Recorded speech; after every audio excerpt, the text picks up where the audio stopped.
Hello friend, कैसे हैं आप सब लोग। Welcome to my channel history learn with Divya ma'am. जैसा कि आप जानते हैं कि हमारा वर्ल्ड हिस्ट्री में अमेरिकन रिवॉल्यूशन का चैप्टर चल रहा था और हमने क्रांति के कारण जान लिए थे और जिसमें हम तत्कालीन कारणों पर चर्चा कर रहे थे कि तत्कालीन कारण क्या हैं अमेरिका की रिवॉल्यूशन के। तो अमेरिका की रिवॉल्यूशन के तत्कालीन कारण ये हैं। मैंने बताया था कि अमेरिका के प्रधानमंत्री बने हैं ग्रीनविले। कौन बना था? सप्तवर्षीय जो युद्ध हुआ था इंग्लैंड और फ्रांस के मध्य, उसके बाद राजा बने थे जॉर्ज तृतीय और प्रधानमंत्री बने हैं ग्रीनविले। ग्रीनविले को एक पत्र जब प्राप्त हुआ, जिसमें उनको अमेरिका से एक पत्र आया उनके पास, उन्हें प्राप्त हुआ, तो उनको ये महसूस हुआ कि जितना हम अमेरिका के ऊपर खर्च करते हैं उससे दोगुना खर्च करते हैं और उससे ज़्यादा हमारा खर्च हो जाता है अमेरिका पर, और अमेरिका से जितना हम प्राप्त नहीं कर पाते उतना हमारा क्या हो जाता है, खर्चा हो जाता है। तो इस कारण उन्होंने 4 प्रकार के जो हैं कानून पास किए अमेरिका में।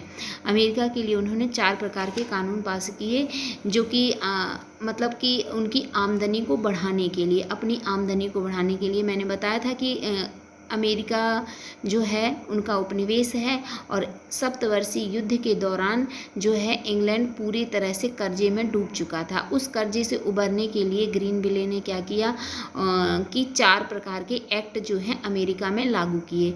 अब इन चारों एक्ट को समझते हैं कि कौन कौन से 4 एक्ट जो हैं ग्रीनविले ने अमेरिका के लिए लगाए थे। और इन्हीं 4 एक्टों की वजह से अभी तक अमेरिका की जो जनता थी वो शांत थी। जो भी एक्ट इन्होंने लगाए, नेविगेशन एक्ट लगाया, सार्वजनिक जो सामान्य उपभोग की वस्तुएं थी उस पर कर लगाया, तब भी अमेरिका के लोग शांत थे, उनका गुस्सा नहीं भड़क रहा था।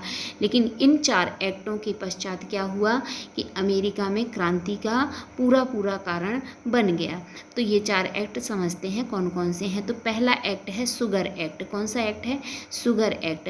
1764 ईस्वी में ये लगाया गया था। 1764 में 1764 में ये कर लग रहा है और इस कर के तहत क्या किया गया कि जो शुगर मतलब होता है शक्कर या चीनी, इस पर एक्ट लगा दिया गया। पहले भी इस पर एक्ट लगा हुआ था। 1733 में इस पर एक्ट लगा था, सिरा एक्ट कहते थे। इसमें सिरा का मतलब है गन्ना और चुकंदर को मिलाकर जो सामग्री तैयार होती थी उस पर जो है टैक्स लगता था। जो इसका ये टैक्स जो है, सिरा टैक्स जो है शराब पर भी लगाया जाता था। तो सिरा टैक्स लगता था 1733 से 1764 के मध्य में। और इसमें जो है प्रति गैलन जो आपका निर्यात होगा, आयात होगा, आयात पर जैसे आप आयात करोगे तो उस पर प्रति गैलन 6 गैलन रुपए लगते थे। 6 गैलन मतलब कि 6 पेंस प्रति गैलन, 6 पेंस प्रति गैलन आपका जो है आपको टैक्स अदा करना पड़ता था। लेकिन जो टैक्स था वो कोई अदा ही नहीं करता था, मतलब कोई सुचारू प्रक्रिया नहीं थी, कोई इस नियम को मानता नहीं था। तो उसने क्या किया, ग्रीनविले ने इस सिरा एक्ट को समाप्त किया और 1764 ईस्वी में कौन सा एक्ट लाया है? शुगर एक्ट लाया है, जिसके तहत उसने गन्ना और चुकंदर और शराब पे जो भी हैं इस एक्ट के तहत जो आयात हो रहा है उस पे कितना कर लगा दिया उसने पे लगा दिया है 3 पेंस, कम कर दिया। 6 पेंस था, 3 पेंस कर दिया। लेकिन ये कैसा लागू किया गया? ये कठोरता से लागू किया गया। कैसे लागू किया गया? ये कठोरता से लागू किया गया, मतलब इसका पालन करना आपके लिए अनिवार्य है। अगर आप पालन नहीं करेंगे, अगर आप टैक्स अदा नहीं करेंगे तो आपको दंडित किया जाएगा। ठीक है, तो ये पहला था शुगर एक्ट, 1764 में लगाया गया था। अब दूसरा एक्ट लगा है 1765 ईस्वी में, क्वार्टरनी एक्ट। कौन सा एक्ट है? क्वार्टरनी एक्ट है। ये है कि अमेरिका में जो ब्रिटेन से सेना आई है, वो आर्मी आई है, वो कहाँ रहती है? क्वार्टर में रहती है। किस में रहती है? क्वार्टर में रहती है। इन क्वार्टर में रहने के लिए इनकी जो खर्चा है वो खर्चा कौन देगा? वो अमेरिका देगा। कौन देगा? अमेरिका। क्वार्टर में रहने का खर्चा, रहने का जो भी उनके ऊपर खर्चा आएगा, उनके हर चीज़ का खर्चा जो है वो कौन देगा? अमेरिका देगा। तो ये था क्वार्टरनी एक्ट 1765 में। तो जाहिर सी बात है कि इस तरह के जब टैक्स लगेंगे तो जनता वहाँ की भड़केगी। अब है तीसरा है करेंसी एक्ट। करेंसी एक्ट का ये भी 1765 में ही आया था। तो करेंसी एक्ट का मतलब है कि पहले जो पैसा का ट्रांजैक्शन होता था, आयात निर्यात में जो पैसा दिया जाता था वो हुंडी के माध्यम से, हुंडी का मतलब है कि एक चेक काट देना, और स्थानीय मुद्रा के माध्यम से दिया जाता था। लेकिन अब कैसे दिया जा रहा है, अब उन्होंने एक नियम लगा दिया, उन्होंने प्रतिबंध इन सारी मुद्राओं पर, स्थानीय मुद्राओं पर प्रतिबंध लगा दिया। उन्होंने कहा है कि जो भी व्यापार होगा वो इंग्लैंड की मुद्रा में होगा, यानी कि इंग्लैंड के जो पौंड चलता है इंग्लैंड में, उस पे आप व्यापार करेंगे, आप अपनी स्थानीय मुद्राओं का प्रयोग नहीं कर सकते हैं।